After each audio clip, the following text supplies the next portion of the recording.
อ้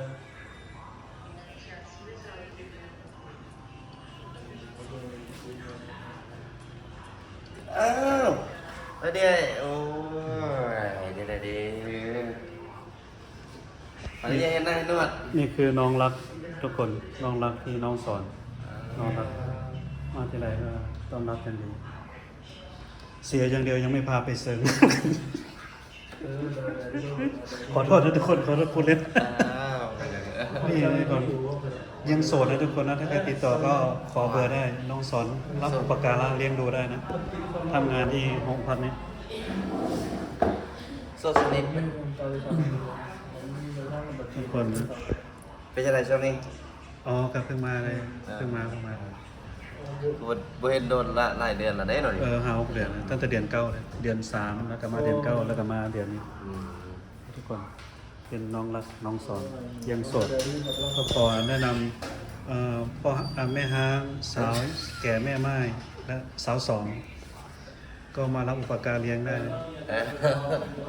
ก็เป็นคนที่ตั้งใจทำงาน2 กะนะทำเป็นรปภ security แล้วก็มาทำที่ guest house ที่นี่มาที่ไรก็เจอน้องเขาอัธยาศัยดีเป็นมิตรเฟรนชิพไมตรีที่ดีอันลิ้นปีใหม่มีเดตี้ปีนี้ที่อยู่ใส่ดิวเรามันเลยเลยเด้ลิ้นเขาเพิ่งมาเข้าไป7 แขวงละ3 คืนแล้วกลับมาโดนชวนด้วยแข่งแล้วนี่เนาะก็เปลี่ยนบรรยากาศไอ้นั่นมาบ่ไอ้ผมหงอมคนอุดรยังเนาะยังเรายังหันมาเรื่องนี้บ่มีบ่อันได้ผมเป็นไงสบายดีบ่แขนเป็นไดใครแดบใช่แล้วปกติบ่ปกติแล้ว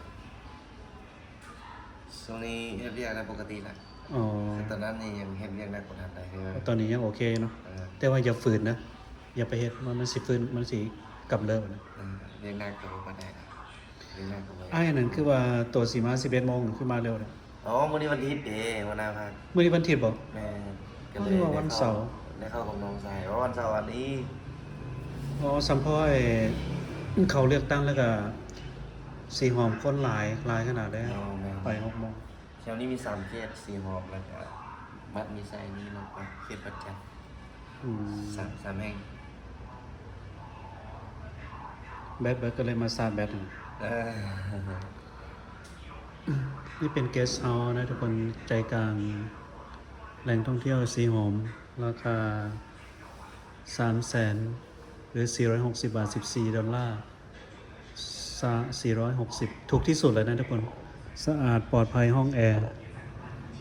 คนมาพักที่นี่ได้นะมีโชคเกสต์เฮาส์มี2 สาขานั้นสาขาไหนไม่นี่สาขาที่2เป็นคนเจ้าเด็ดแล้วก็นี่คือน้องสอนหนุ่มหล่อหน้าตาดีโสดเจ้าเสน่ห์ขอสาวแก่แม่ไม้สาวสองมาช่วยประกาศติดต่อทางนี้ได้เลยนะเขาคอมเมนต์ได้เลยนะเดี๋ยวจะให้เบอร์น้องเขายังโสดอยู่เพราะว่าเป็นคนที่ตั้งใจทำหากินไม่เกเรก็น่าเขาเรียกอะไรน่าสนับสนุนน่าซัพพอร์ต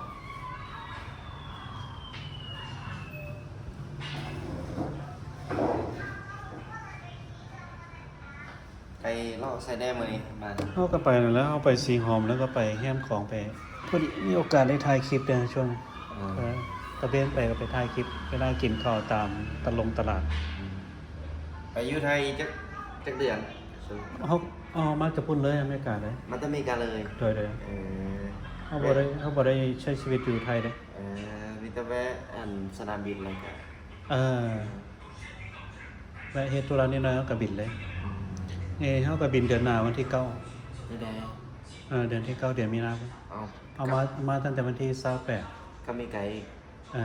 เดือนนั้นกินข้าวแล้วป่ะเมื่อนี้ยังบ่กินหยังเลยเพราะว่าเป้าหมายคือมาลดน้ำหนักแต่ว่า20 ปลายมื้อเฮ็ดบ่ได้เลยกินคู่มื้อแต่ว่ามื้อนี้นี่ยังบ่ได้กินหยังตกต้องเลยรู้สึกดีนะแต่ว่ากินเบียร์แก้วนึงอยู่นะกินเบียร์แก้วนึงนะกินเบียร์ได้แก้วนึง ไม่ว่าสิไปอยู่จักสิอดได้บ่เดี๋ยวอาจสิไปเยี่ยมน้องๆที่มากทู อืม ชาติแปดแล้วก็ไปมากทู ใช่ไหม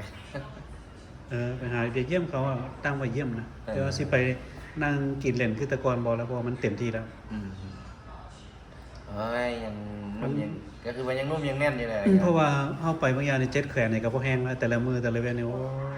เอ้ยโถแข็งแห้งเนี่ยเด้รอมัน แต่ละมื้อแต่ละเว้นนี่โอ้ยแทบบ่ได้พักเลย สำหรับไปแข่งละสามซื้อมือเนาะ 3 คืน สามคืน จำปาสักพิเศษ4คืนแล้วก็บริคำไซ2คืน นอกนั้น3คืนปะจำปาสักมีดีนะก็เลยพิเศษในคืนหนึงแสดงว่ามีดีดีไปตอกย้ำ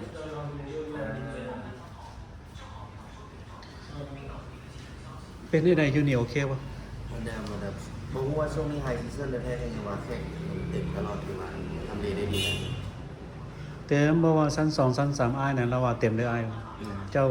ขยันอย่างนี่เอาบ่เป็นหยังธรรมดาใกล้ๆนึงสิเป็นหยัง เรายื่นซี่อ่ะ ชั้น4ของเก่าเคยมาพักแต่โดนช่วงนี้มันเป็นไฮซีซั่นบ่ แม่ มันเดือนไหนไฮซีซั่นเดือนสอน เดือน12หาเดือน3 เดือน4เป็นหยังหยุดหรือบ่ ซี่ก็เป็นซัมเมอร์แล้วนี่จะเป็นฟูลไทม์เป็นอาหารไปนะ บ่ว่าหมายความต่างประเทศเขามาบ่เดือน4เพราะว่ามันปิดเทอมบ่แม่นว่าเดือน4เดือน5ทางฝั่งอเมริกา แม่นแต่ว่าช่วงนี้แหละว่าแข่งแต่ละมือนะแม่น หลาย แต่ละปีอะเนาะช่วงเดือน12จะแค่เข้ามาหลายแต่ว่าอยู่ในอันห้องเจอแค่เข้ามาหลายแต่ว่าจะว่าจะไหนดีเขาเจ้ามาออกไปนอกอะนะแต่ว่าอยู่ในตัวเมืองเนี่ยบ่อยากค่อยมีแค่ช่วงเดือน12หาเดือน3 อืม เดือนมีนา บ่ก็หมายคือถ้ามันหลายเหลียวก็สิลบมันบ่มานะ ฮะ เฮาอยากมาช่วงที่มันบ่หลายปานใดมันจัง อะไรประมาณ บ่อัง เออ แต่ถ้าหลายก็ดีอย่างหนึงมันก็ม่วนนะเห็นบ่แบบนี้รู้สึกว่าฝรั่งหลายเนาะอย่างตามสีหอมตาม